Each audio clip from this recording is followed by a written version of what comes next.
ಕ್ವಿಕ್ಕಾಗಿ farm ಕೋಳಿ ಸಾಂಬಾರು ಮೊಟ್ಟೆ ಕೋಳಿ ಸಾಂಬಾರು ಹೇಗೆ ಮಾಡೋದು ಅಂತ ತೋರಿಸ್ಕೊಡ್ತಾ ಇದ್ದೀನಿ. ಈರುಳ್ಳಿ, ಟೊಮೊಟೊ, ಗೋಡಂಬಿ, ಬೆಳ್ಳುಳ್ಳಿ, ಶುಂಠಿ, ಚಕ್ಕೆ, ಲವಂಗ, ಹಾಗೆ ಕಡಲೆ, ಗಸಗಸೆ, ಖಾರದ ಪುಡಿ, ಸಾಂಬಾರು ಪುಡಿ 2 ಮಿಕ್ಸಲ್ಲಿದೆ, ಪುದೀನ, ಕೊತ್ತಂಬರಿ ಸೊಪ್ಪು. ನಾನು ಕಾಯಿ ಯೂಸ್ ಮಾಡ್ತಾ ಇಲ್ಲ, ಯಾಕೆ ಅಂತೇಳಿದ್ರೆ ಮನೆಗೆ ಅಷ್ಟೇ ಅಲ್ವಾ, ಕಾಯಿ ಹಾಕ್ಬಿಟ್ರೆ ಒಂದು 2 ದಿನ ಆಗೋಗ್ಬಿಡುತ್ತೆ. ಸೊ 1 ಟೈಮ್ ಆರ್ 2 ಟೈಮ್ಗೆ ಸೊ ಬೆಣ್ಣೆ ಒಗ್ಗರಣೆ ಕೊಟ್ಕೋತಾ ಇದ್ದೀನಿ. ಹಾಗೆ ಚೆನ್ನಾಗಿ ಚಿಕನ್ ಫ್ರೈ ಆಗಲಿ, ಅದು ನೀರು ಬಿಟ್ಕೋಬೇಕು. ನಿಮ್ಗೆ ಇದ್ರದ್ದು ಕಂಪ್ಲೀಟ್ ವಿಡಿಯೋ ಬೇಕು ಅಂತ ಹೇಳಿದ್ರೆ ನಾನು ಬಯೋನಲ್ಲಿ ಲಿಂಕ್ ಇದೆ, ಯೂಟ್ಯೂಬ್ ಚಾನಲ್ ಪ್ರಕೃತಿ ರಾಮ್ ಅಂತ ಹೇಳಿಬಿಟ್ಟು ಟೈಪ್ ಮಾಡಿ, ಅದರಲ್ಲಿ ಮೊಟ್ಟೆ ಕೋಳಿ ಸಾಂಬಾರು ಹೇಗೆ ಮಾಡೋದು ಅಂತ ಕಂಪ್ಲೀಟ್ ವಿಡಿಯೋ ಇದೆ. ಸಬ್ಸ್ಕ್ರೈಬ್ ಮಾಡಿಕೊಂಡು ಪ್ಲೀಸ್ ಸಪೋರ್ಟ್ ಮಾಡಿ ಅಂತ ಹೇಳ್ತೀನಿ.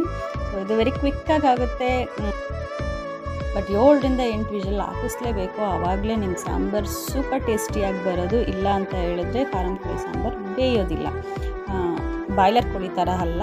ಸೊ ಮಿನಿಮಮ್ 7 to 8 ವಿಷಲ್ಸ್ ಹಾಕಿಸಿ. Thank you so